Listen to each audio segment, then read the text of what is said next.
이혜양 위원입니다. 기획실 가건면 2020년 예산 설명 잘 들었습니다. 그리고 이제 정리 추경 본예산 예산 작업하시느라고 수고하셨습니다. 지금 2020년 이제 한 해 살림살이 준비를 하셨는데 이 예산서 한 건이 그렇잖아요. 우리가 무주군에 단순하게 한 해의 살림살이가 아니라 10년을 좌우할 수도 있고 100년을 좌우할 수도 있는 겁니다. 그죠? 민선 7기 들어와서 두 번째 본예산이잖아요. 네. 실질적으로 민선 7기 들어와서 일할 수 있는 이제 연도라고 봐야 되는 거죠. 그런 거잖아요. 그죠? 네. 임기 3년 차에 들어왔는데 그동안 이제 민선 7기 들어와서 진행됐던 부분들을 충분히 엄격하게 중간 평가를 하셨는지 그리고 계획을 세우셨는지 궁금합니다. 아직은 이제 7기가 출범한 지 1년 6개월도 안 지났는데 네. 그동안 성과라든지 미흡한 부분에 대해서 냉정하게 한번 짚어보지는 못했습니다. 네, 그랬던 것 같고요.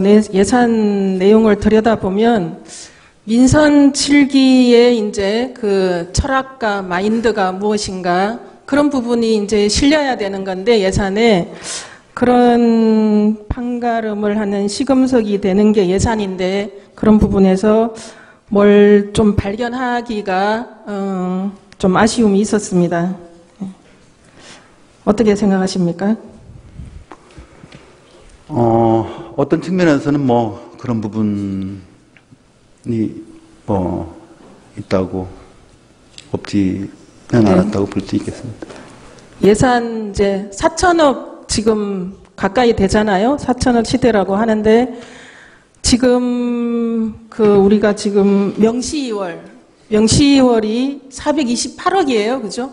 네. 4천억에 10% 12%가 되는 428억이 명시이월이에요. 플러스가 되어서 내년 사업들을 진행해야 되는데 참 잘 진행될 수 있을까 하는 염려가 또 많이 되기도 하거든요.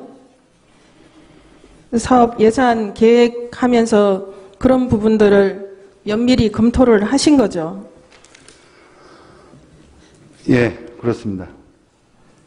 명시 2월이 428억 플러스가 되면 지금 예산이 12% 본예산 일반 회계 예산의 12%가 명시 2월이에요. 그죠?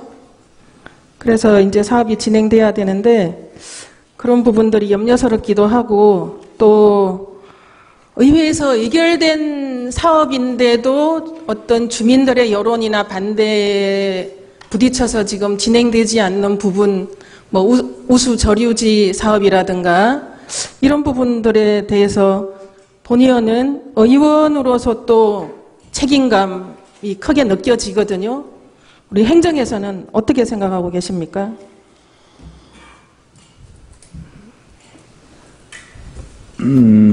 그런 부분들이 사전 점검 부분들이 사전에 더 충실하게 이행되고 준비되어야 되는 거 아닌가 예, 그런 생각이 들기도 하거든요. 네, 맞습니다.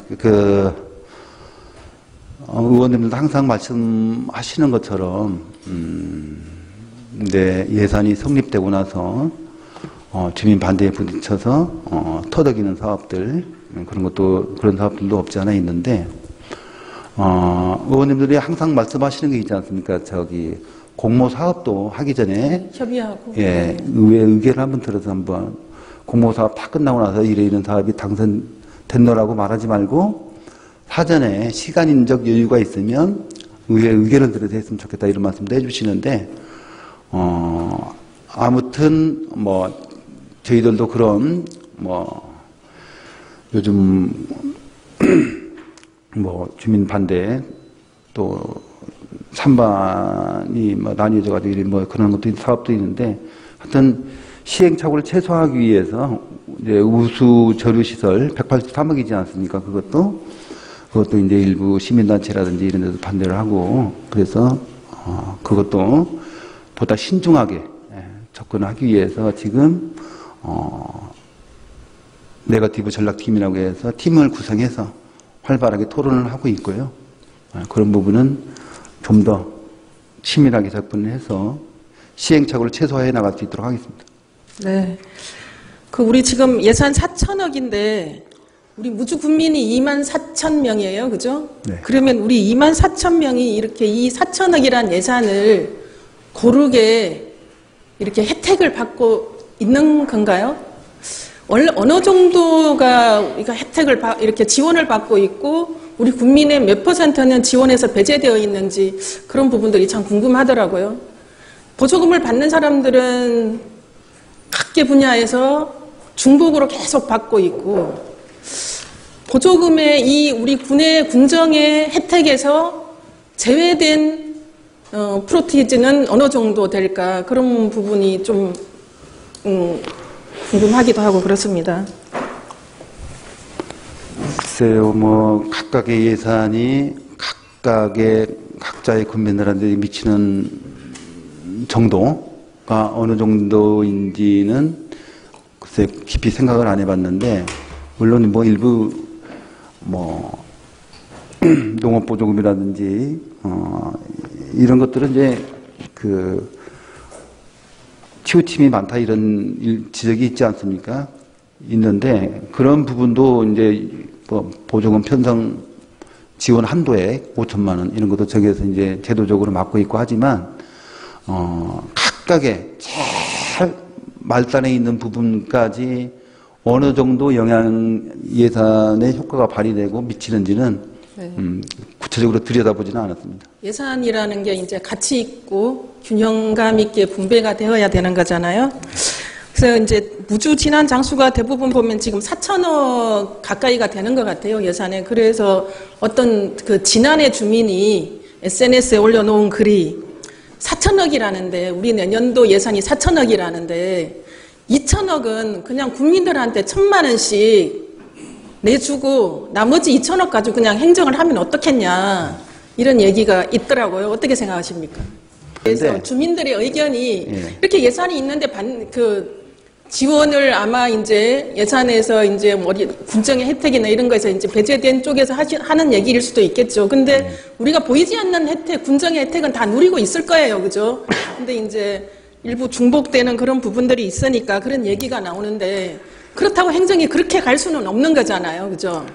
그런데요, 의원님, 예산의 혜택이라는 것이 국민들이 직접적으로 받는 것보다는 간접적으로 내가 이를테면 그렇죠. 농로 포장을 하고 도로 그렇죠. 포장을 하고 수돗물도 생산하면 생산 원가의 30%에 먹지 않습니까? 네. 수돗물 생산 원가의 30% 정도의 국민들이 먹고 있잖아요. 네. 그런 간접적 효과. 내가 군도를 멋지게 포장해서 그 군도를 이용하게 됨으로써 느끼는, 또 쓰레기가 쌓여 있으면 어떻게 됩니까? 쓰레기 다 치워주지 않습니까? 청소부 고용해서. 그냥 그런 간접적 효과들, 그래서 이제 그런 측면에서 직접적으로 내가 현찰을 얼마 받고 현금을 얼마 받고 이런 것보다도 공공 서비스, 그렇죠. 공공의 서비스를 간접적으로 받는 그런 효과들에 좀 우리 이제 예산을 우리 인구로 나눠봤더니 1인당 한 1,600만 원 네, 이렇게 그렇습니다. 이제 그 정도. 네, 저도 저희들이 지방대로 내는 것이 108억인데 저도 계산해봤어요. 얼마나 부담할까? 10 얼마 되더라고요. 그 다음에 4천억을 군민수로 나눠봤어요. 저도 궁금해서. 그게 10만 원 떼고 몇백만 원 떼고 이렇더라고요. 혜택 받는 그렇죠. 것들이. 그래서 이제 아마 예산의 이제 불균형이나 이제 선심성 이런 것 때문에 그런 얘기가 나오는 것 같아요. 차라리 기본소득으로 1,000만 원씩 나눠주고 나머지 2천억 가지고 그냥 기본 행정, 공공 서비스를 하는 게 어떻겠냐, 그런 얘기가 있어서 한번 우리 실장님께서는 그런 부분에 대해서 어떻게 생각하시는지 질의를 해본 거고요. 우리 군수님 본예산 제안 설명하실 때 명확한 목표가 있어야 된다고 그러셨어요. 그죠? 네네. 2020년 그리고 우리 무주 군정의 뭐 무주를 무주답게 그 국민을 행복하게 하는 군정 지표인데 우리 군정의 뚜렷한 명확한 목표는 뭐 이렇게 설정하셨어요?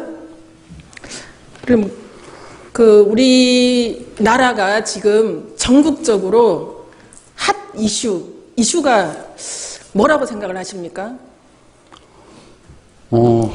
가장 큰 이슈가 미세먼지.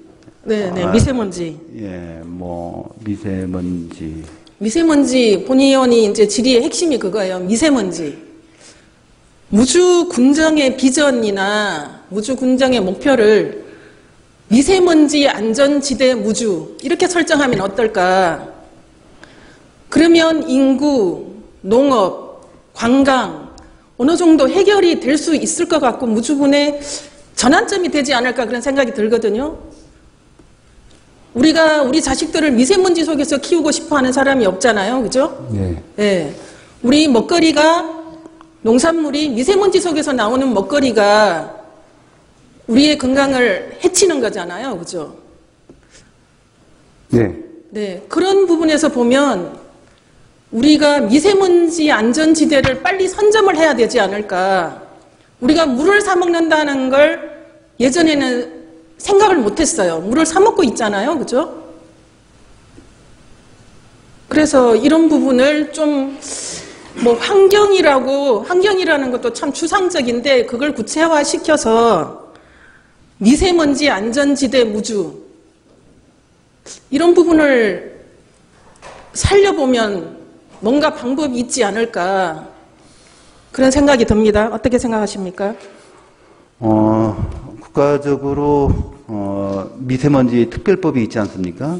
정확하게 법령은 모르는데 미세먼지 뭐뭐에 관한 특별법 이게 있고 그 다음에 각 지방자치단체에서 조례로 만든 데가 서울시가 미세먼지 저감 조례, 저감 조례를 만들었고요. 그 다음에 울산시에서도 지금 입안 중에 있는 걸로 알고 있는데 저는 앞으로 이제 그런 생각을 해봅니다. 우리가 이제 우리 산림독지과에 미세먼지 조림에 관한 그런 예산도 있지만 지금 산림과에 실장님 산림과 환경부서 절박한 고민이 없어요. 산림과 무주군의 산림이 82%다 83%다 그러면서 단독 부서 만들어 놨는데 지금 다 조림 사업들을 산림조합이 위탁 주려고 하고 있지 않습니까? 예, 그래서 저도 그렇게 생각합니다. 미세먼지로부터 가장 안전한 곳, 무주. 이런 기회를 선점을 해야 된다. 기회를. 이거를 빨리 선점을 해서 선포식을 하든지. 예. 저희들도 미세먼지 저감, 특별조례라든지 이렇게 만들고 또 이제 그동안 의원님들이 뭐 한 해 밀원수를 많이 심어야 된다. 이렇게 말씀하셨는데 이제는 저는 그렇게 생각을 합니다. 전략적으로 미세먼지를 줄일 수 있는 조림에 그래서 우리 무주가 미세먼지로부터 가장 안전한 곳, 깨끗한 곳 이런 것도 하나의 지역 발전 전략으로 구사를 하면 괜찮겠다 이런 생각을 미세먼지 안전지대 무주로 이렇게 표방을 하고요. 각 부서에서 그런 식으로 다 사업들을 초점을 맞추면 그렇죠. 네. 저는 이게 가능하다고 생각이 들고 무주군의 큰 전환점이 될 거라는 생각이 들거든요. 우리가 희망을 이런 곳에 걸어야 되지 않을까. 무주군이 뭐 인구가 지금 25,000 깨졌다고 한 지가 이제 2년 반 지나서 24,000도 깨지게 생겼어요. 그래서 이런 부분에서 봤을 때 우리가 이걸 극복할 수 있는 인구라는 이건 국가 정책으로 가야 된다. 그렇지만 지자체에서 손 놓고 있을 수는 없잖아요. 그죠? 뭔가 안간힘을 써야 되는데, 그럼 거기에서 인구를 뭐 1명, 2명 데려오는 거, 이거는 한계가 있고, 뭔가 전환점을 마련해야 되는데, 거기에서 우리가 이런 무주 같은 시골 지역들이 많잖아요. 그렇지만 거기에서 우리가 어디서 선점을 하느냐. 미세먼지로부터 안전한 무주로 오세요. 얼마나 좋습니까? 그죠? 그럼 이게 효과가 나타날 것 같아요. 그런 부분에서 좀 전 부서에서 이 부분에 대한 고민과 전략을 할 필요가 있다. 그런 생각이 듭니다. 지금 미세먼지는 겨울에도 지금 나타나고 있잖아요. 저희들이 물만 깨끗한 게 아니라 공기도 가장 깨끗한 무주 그런 물도 지금 깨끗하지가 않아요. 그런 지역 이미지를 잘 활용해서 지역 마케팅을 할 수 있도록 미세먼지, 맑은 물, 깨끗한 공기, 아름다운 숲과 자연 그런 것들을 핵심 가치로 해서 좀 미세먼지를 좀 핵심 가치로 해서 지역을 마케팅하는 쪽으로 좀 한번 해볼 필요가 있을 것 같아요. 관련 부서하고 또 협의를 해서 이게 단순한 미세먼지를 해결하는 게 아니고 근데 그 내용을 채워야 되잖아요. 표방만 하면 안 되거든요. 그렇죠. 내용을 채워야 되는데 조림이나 산림 분야 우리가 산림이 많잖아요. 이제 가장 미세먼지 없는 군을 지역으로 표방을 한다면 그것을 뒷받침할 수 있는 그런 과제들이 발굴되고 많이 이행이 나올 것 돼야 같아요. 되겠죠. 그래서 그런 부분을 내용을 좀 채우는 전략을 가지고 이거를 빨리 다른 지역에서 하기 전에 선점을 표방을 하고 선포식을 하고 선점을 하기를 바랍니다. 꼭 좀 그렇게 한번 관련 부서하고 그렇게 해서 미세먼지 농업 쪽에서 푸드플랜 용역을 하고 환경부서에서 지금 기후변화 이렇게 용역을 하는데 다 캐비넷 용역이에요. 용역해서 캐비넷 속에 처박아 놓는 용역 이런 거 하지 말고 정말 절박한 마음을 가지고 용역을 해서 내용을 좀 채워갈 수 있도록 우리가 지금 희망을 걸어야 될 부분이 이 부분이 아닌가 이런 선심성 예산들 지금 이런 거에 지금 그런 시기가 아닌 것 같아요.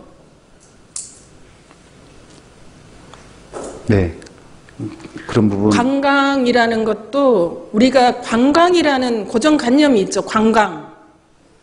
이 부분도 트렌드 변화를 여행으로 바꿔야 돼요, 이제. 개념, 우리가 원한, 이제 관광이라는 개념이 그렇잖아요. 차로 이렇게 가서 일시적으로 둘러보고 가는. 그런 이제 관광의 시대가 아니에요. 여행의 시대. 그래서. 그런 말씀 많이 그렇죠? 하시죠. 여행의 시대예요. 여행 힐링. 이런 부분에서 미세먼지 없는, 미세먼지 안전지대 무주로 오세요. 그러면 사람이 들어오고 여행을 오는 사람도 들어오고 살려고 오는 사람도 들어올 수 있을 것 같아요. 이런 부분에서 좀 앞으로 정확한 목표를 세우고 좀 정확한 절박한 고민을 하고 전략을 세울 필요가 있다는 생각이 듭니다. 그래서 이제 미세먼지 이런 부분도 잘 대책을 세우고 또 전략적으로 접근을 하고 해서 서울역 광장에서라든지 서울시청 앞에서라든지 가장 미세먼지 없는 무주군 선포식을 한번 한다든지 대내외적으로 알리는. 그래서 우리 지금 미세먼지 부분은 내년도 그렇게 중점 과제로 해서 위원께서 제시해 준 쪽으로 지금 예산에는 이렇게 특별히 그런 부분에서 목표가 미세먼지 설정되는 조림 그런 게 이런 게 없어요. 살짝 있는데요. 근데 기후변화 용역이 하나 들어가 있기는 한데 그냥 형식적으로 할 것 같아서 우려되는 부분이 많고 그냥 법적으로 규정상 해야 되니까 하는 그런 용역이 아니라 정말 대책을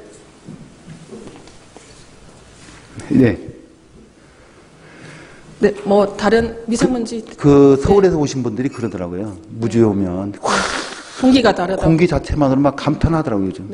그렇죠. 그것만으로 저희들이 충분히 경쟁력이 있다고 보고요. 그리고 우리가 이제까지 해왔던 반딧불 축제 이런 부분들하고 다 연결될 수 있는 부분이에요. 뭘 새롭게 하는 게 아니라. 그래서 미세먼지가 황사처럼 봄철에만 나타나는 게 아니고 가을철, 겨울철 시도 때도 없이 나타나니까 충분히 한번 지금 가치가 있고 그런 부분일 것 같습니다. 그렇게 꼭 알겠습니다. 해주시기 바랍니다. 이상 질의 마치겠습니다. 건설과 수정 예산 설명 잘 들었습니다. 수정 예산 내용은 아니고요. 우리가 본 예산에서 전 부서가 좀 바로 잡아가야 될 부분이 발견이 돼서 질의를 하겠습니다. 본 예산에 도로정비원 선진지 견학에 견적서를 비교 견적을 넣었어요, 그죠? 넣었는데 이 부분에서 이제 이 견적서를 제가 전 부서를 다 찾느라고 이제 좀 시간이 걸렸는데 우리 지금 견적서가 2개 비교 견적이 들어와 있는데, 하나 견적서가 우리 지금 임기제 공무원으로 들어와 있는 그 분의 사업자로 돼 있어요. 그 임기제 공무원이 사업자를 가질 수가 없잖아요. 우리 공무원처럼. 그렇죠. 예, 그런 걸로 알고 있습니다. 네. 그 임기제 공무원으로 들어오신 분의 사업자를 견적서로 넣었어요. 그래서 제가 그 사업자를 확인했더니 그 이 사업자 등록증이 1년 전에 작년 2018년 12월 3일 날 이렇게 변경이 돼 있는 거예요. 이거는 무슨 현상이냐? 우리 전 부서에서 비교 견적을 넣으라고 하니까 A 업체한테만 한 군데만 전화를 해서 비교 견적 받아와라 그러니까 옛날부터 내려오는 관행으로 그냥 그 저장된 옛날 사업자를 가지고 비교 견적을 내 거는 좀 낮게 B 업체는 좀 높게 해서 이렇게 견적을 넣은 거예요. 그죠? 그런 거 맞죠? 거기까지는 제가 파악을 못했습니다. 그럼 지금 임기제 네. 공무원이 사업자를 가질 수 없는데 이 사업자가 변경이 1년 전에 됐는데 이 견적서가 우리 서류에 왜 지금 본예산 서류에 들어와 있는 거죠? 그분의 인적사항까지는 저희가 파악을 못하고 있습니다. 지금 사업자 등록번호나 이런 게 다 변경이 됐어요. 네. 1년 전에. 예, 저희들이 견적을 받으면은 예. 그 사업자 그 등록 번호까지 그 단계까지는 확인은 안 했습니다. 당사 업체한테, 당 네. 업체한테 받으면 현재 변경된 사업자로 견적을 넣어줄 거 아니에요. 그죠? 예, 예. 근데 보면 이 업체가 조금 금액이 높은 비교 견적이에요. 이거는 제가 3차 추경 때부터 2차 추경에 저희가 비교 견적 얘기를 했더니 3차 추경 때부터 들어오는 비교 견적이 대부분 이런 식이에요. 한 업체한테 주면서 니네가 비교 견적까지 가져와라. 그러니까 그냥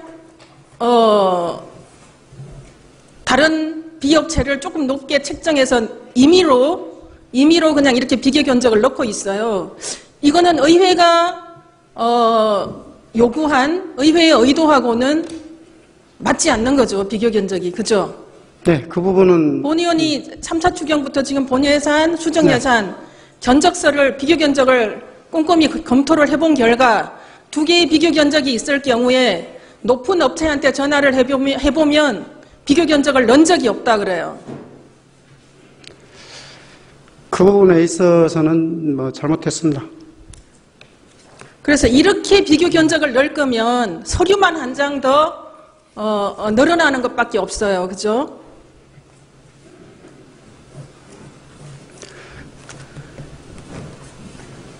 그런데 여기서 건설가에서는 또 우리 또 마침 임기제 공무원으로 들어와 있는 분의 사업자가 지금 들어와 있어요. 이거는 요즘 개인정보나 또 이런 공무원으로 들어와 있는 분의 사업자가 가질 수 없는 부분인데 이렇게 견적서가 들어와 있으면 이거는 또 이게 참 문제가 되지 않을까 이런 생각이 듭니다. 그죠?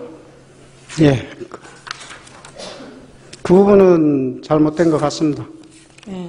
그래서 이러한 현상이 왜 생기냐 본의원이 쭉 지금 비교 견적 문제를 가지고 이렇게 좀 체크를 해보니까 관행적으로 한 업체한테 그냥 니네 말고 비교 견적 하나 2장 가지고 들어와라 이렇게 지금 해서 사업비를 산출을 하고 있어요. 그래서 이 부분을 어떻게 개선을 해야 될지 이게 고민입니다. 그죠? 요번에 이제 2020년 예산 편성 지침서에 우리 그 예산 총괄부서에서 이제 비교 견적을 넣으라고 지침에 들어가 있더라고요. 그죠? 이렇게 비교 견적을 넣는 경우에는 우리 의회에서 요구하는 의도와 취지가 맞지 않는 거죠. 더욱 더 관심을 가지고요. 세부적으로 이렇게 검토 비교할 수 있도록 그렇게 노력하겠습니다. 그래서 비교 견적을 넣으라고 하는 그 취지를 어떻게 생각을 하고 계십니까? 의원님 말씀하신 대로 비교 견적이라는 거는 그 대상 업체들한테 별개로 받아야 되는 게 맞습니다. 네, 개개인 업체별로 받아야 되는 거죠? 네. 그동안에 그렇지 못한 점이 다수 있습니다. 사업 네. 계획 단계부터 이제 사업비 산출을 좀 면밀하게 검토를 하라는 차원, 또 비교 견적에서 뭐 이렇게 품질이나 이런 것들을 보고 좀 예산을 절감할 수 있는 부분도 생길 수 있고, 또 편중된 수의 계약을 좀 고르게 분배한다라는 차원도 있고, 여러 가지 그런 어떤 영향들을 가지고 비교 견적을 넣으라고 한 거잖아요, 의회에서는. 그죠? 예, 맞습니다. 네. 근데 이제 의회에서 요구한 그 취지에 반하게 그냥 관행적으로 한 업체에서 주변 업체 그 견적서까지 컴퓨터에 저장된 걸로 그냥 쓰고 있다 보니 이런 현상이 발생하는 거예요. 그래서 이거는 건설가의 문제가 아니라 전 부서에 이런 현상이 나타나고 있습니다. 그래서 이런 부분을 우리 기획실하고 어떻게 대안을 찾을 것인가 좀 모색을 해주시기 바랍니다. 예, 그렇게 하겠습니다. 네, 이상 질의 마치겠습니다. 이해영